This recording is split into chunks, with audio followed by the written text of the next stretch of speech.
back everybody. I hope you're all well. Not really put too much out this week, if I'm honest. I didn't think any of the content was too interesting. So what I've done, I've condensed my whole week into one video, and it starts from Saturday and then obviously Monday, Tuesday, Wednesday, a bit of Thursday, a little bit of Friday. So the main part of the video, the most interesting part I think, is of me spraying a upvc front door, changing the colour of the door, which came out really well actually. And I did use my new sprayer on the end of that compressor for that. So the first part of the video is a little bit of Saturday work, and then I think it goes into like Monday and Tuesday where I'm sort of revamping a bit of decking. So if you only want to watch the front door bit, then please feel free to forward up to that bit. So yeah, it's a bit of a hit and miss video, but I just thought I'd condense it into 1 week because I didn't think any of it was worth putting into one video. So it's Friday afternoon as I speak. That's why I've got a smile on my face, because it's the end of a week, thank God. So I'm going to go home now, edit this down, and hopefully next week I'll be a bit more back to normal with sort of jobs that I can film a bit more. I was doing a lot of painting Thursday and Friday, and who wants to watch painting? There's nothing interesting about it. So anyway, I hope you all enjoyed the video, and fingers crossed I should be putting the regular videos out again next week. Anyway, have a good weekend everybody. Speak to you soon. Right, welcome back everybody. It's Saturday morning. It's about 9:30 I think. I've just got a little job to do, squeeze in before I go out tonight. And the people have gone away for the weekend, so perfect opportunity just to get in here and get this done. So I'm just trying to get the key in. I'll show you what's going on. So I did some plastering in this kitchen a while ago. I think I skimmed that wall. I tidied these walls up where the tiles had all been ripped off. I think I did some patches somewhere in the ceiling. I can't exactly remember now. I know this wall was all done anyway. But they had a window to be put in there, which wasn't in. It was just boarded up. So what I did, I think I skimmed this back wall. Well, I did, yeah, I must have done. Because what I did, I put the beads on, and then I just put a bit of plasterboard to there, because that was where the old ply went up to. And then obviously the window's been fitted, and now all I've got to do is just piece in the rest of this plasterboard.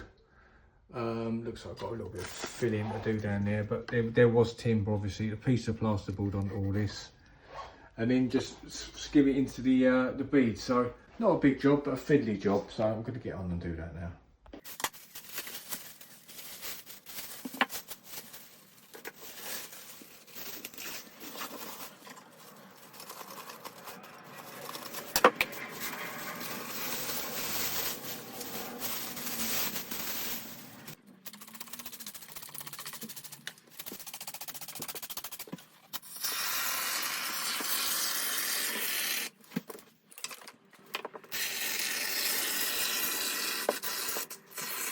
So I've just been round all the frame now with a foam, just to take out any of them big hollow gaps. Once that's dry, I'll cut it back, and then that'll give me a nice solid base to piece this bit of plasterboard in. I wanted to fill the backs up because I didn't want to put the plasterboard in and then risk having it, you know, hollow behind it, which could potentially move or be pushed up. So a nice solid background. It doesn't take a minute with that Insta-Stick stuff. And that will dry in, I don't know, 10-15 minutes, and then I can just cut it back. I've got a nice level playing field to get this board on. That's that all done. Another little job ticked off the list there. Another one. It's just coming up to about 1:30 now on Saturday, so that's that done. And also, I've just done a little patch there for them because there was a hole in the wall for some reason, so they put a bit of filler in, so I just chucked that on there for them. And then at some point, I've got to decorate that window and that window. That's going to be a bit of a bugger because obviously getting to it, but I've got like a little sort of taff scaffold tower I better put up and get a board across, the usual, but definitely not in this heat. I'm not even going to attempt that sort of work in this heat. Right, Saturday afternoon now, and me and a couple of mates do a little bit of DJing, and sod's law, we've got a 70th birthday party to do tonight. It's a double 70th birthday party tonight. On the night of, it's a beautiful night, so no one's going to want to be in the hall, and England are playing. So what's the chances of anyone listening to anything we're playing? So you've got to do it. It's a booking been taken, so I'll see you there, and I might show you the little setup.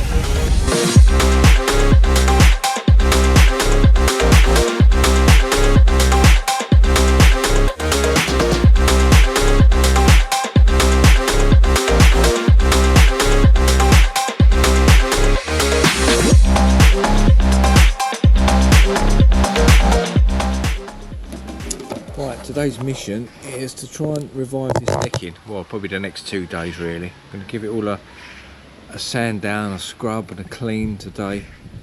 Let it dry and then seal it with some Osmo tomorrow. So what I've brought in that sander, which is a drywall sander really, but I think it'd be quite good just for this decking. I've done this a few times over the years, this decking.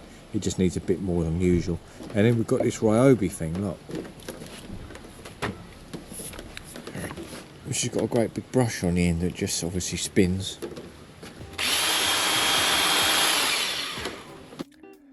Right, I gave this thing a go. The customer was sort of keen for me to try it. It's something he's had in his garage for a while, but it was, I don't know what it's good for, to be honest. It wasn't good for that. It might be right for a path or something. So, turn back to this idea, which was the big sander. It's got a 225mm sanding head on it. And although it's a wall sander, it's sold as a drywall sander, really. I suppose for people that do dry lining, but I used it for decorating. I find it takes the walls down really nicely, gets all the snots off. And to be honest, it was really good on this decking. It was done a lot better than what I could have done with like a hand sander or a small little electric sander. So it worked well really. I was pretty impressed with it. I mean, to be honest, the decking needs completely stripping back, but I don't think he's that fussed about it. But I'd like to do it like that. I'd like to get a proper, like a drum floor sander, strip all this stuff completely back so it's one colour again, and then stain it, because otherwise it never is a satisfying job really. I think I've done this about 3 or 4 times over the years. Usually do it every year, and it always seems to come out like this, you know, patchy, because he just won't sort of go over the extra mile and have it done properly. But anyway, I do what I can for him. He's an old boy now, but he just likes it to look spick and span. I think he likes a bit of company as well. Anyway, just getting rid of all the dust now with a little Makita blower thing, which is one of these tools that if you've never had one, you'd think, why would I ever want one? And then once you've got it, you realise, how did I ever live without it? So just going up the little risers now with this little cordless sander, and then just doing what I can really just to make it look tidy. Quick jet wash, get rid of all the old crap, and really and truly the only reason I'm using the jet wash on it is to get all the crap that builds up on the joist in between the planks, because there's a load of crud in there.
Right, let's add the oil on it now. Let's have 2 good coats of that oil. I'll really let that soak in.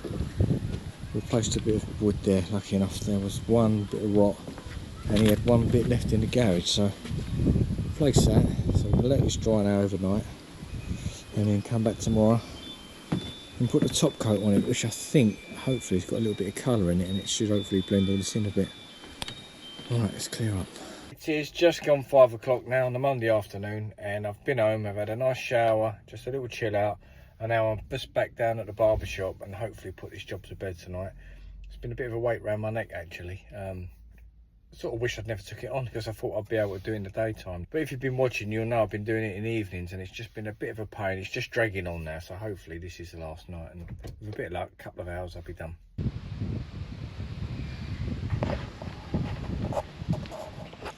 So I was hoping that this oil might have a little bit of colour in it, just to sort of make this decking look a bit more sort of blocked in, but it didn't have. It was just a clear stuff again, so a bit disappointed really. I just wanted to try and make it look a little bit like it was one big decking rather than all this little patchwork quilt. But anyway, maybe next year when he has it done again, I'll convince him to get a colour in it.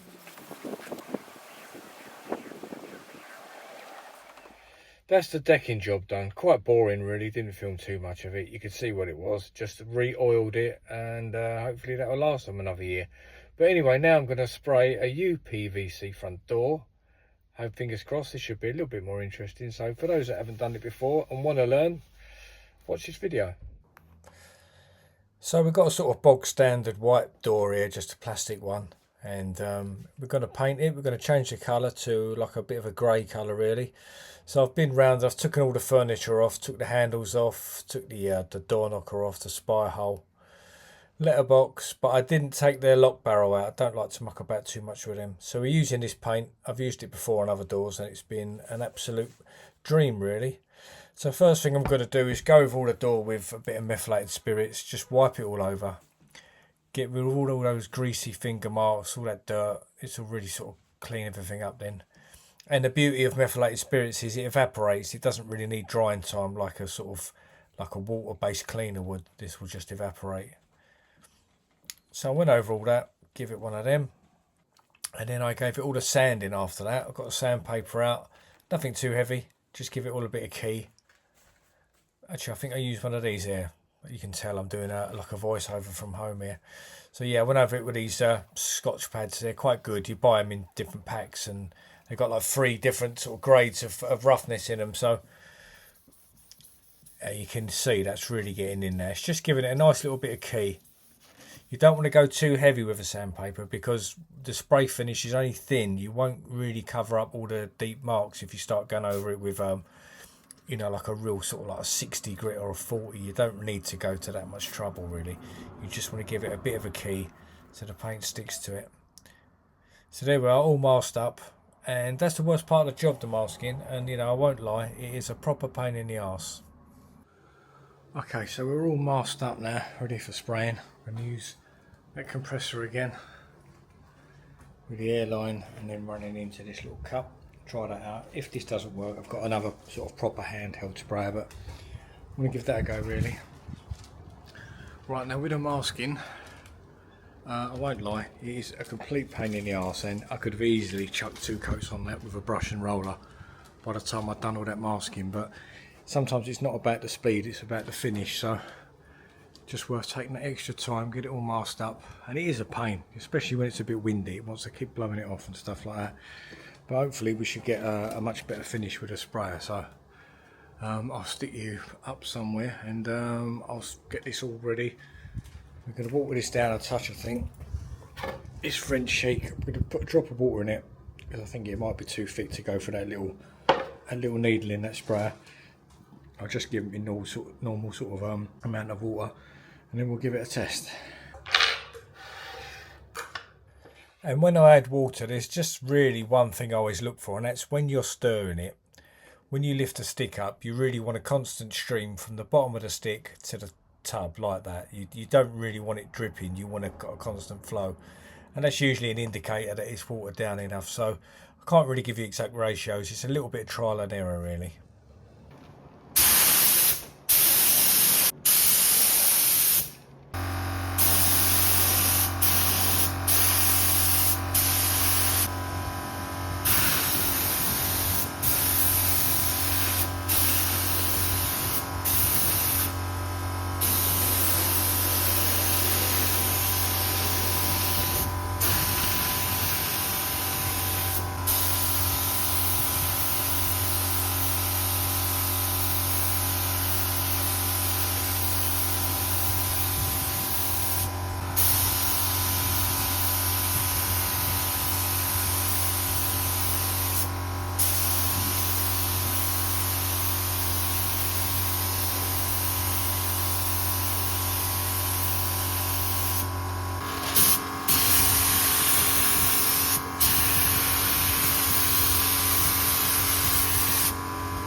I can honestly say that using that as a sprayer is the nicest thing I've ever sprayed. It's much nicer than the Graco, the Quick Shot.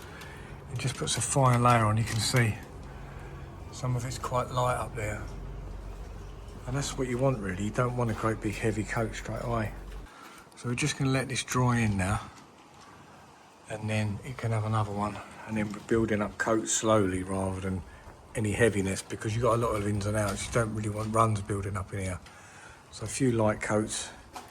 And it should, fingers crossed, look like it's come out of a factory rather than just been painted. And that's the difference between doing it with a brush and a roller. You can get this stuff so cheap now, a little bit of practice. And then it sets you apart from the rest then. And then when someone says, oh, so-and-so did my front door, but he used a sprayer, he sprayed it. And people go, oh, that's a bit novel. We'll use him. And this is how you pick up your work.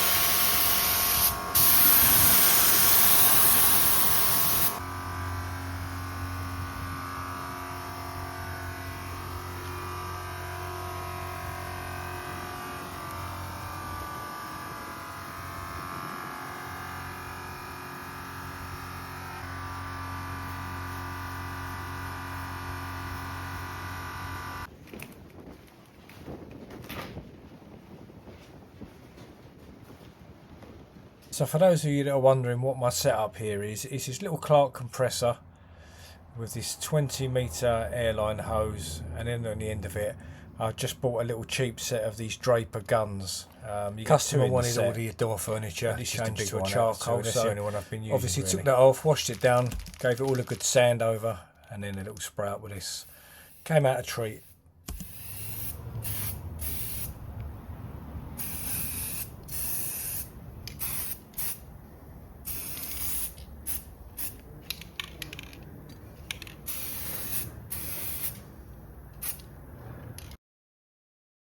So the door's had about 3 or 4 passes, I think, and it's all dry now, and that's really looking good. Really pleased with the way that's come out. Obviously not as good as a factory finish, you know, it's still, when you run your hand over it, it's a little bit gritty and a little bit grainy. It hasn't got that smoothness, but you know, for the price it's you know, brilliant. All it cost is a day's labour for me and a bit of paint.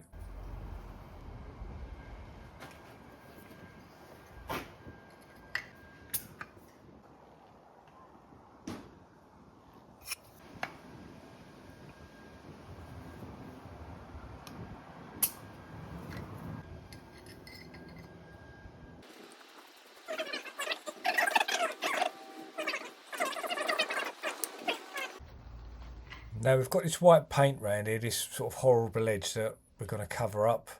I'm going to get some upvc trim and just sort of make a frame out of it, because originally it had this sort of casing around it which has been taken off. So there's the trim there. So we're just going to make like a tidy casing with that really, and then that'll all be painted in the grey, so should look lovely when it's all done.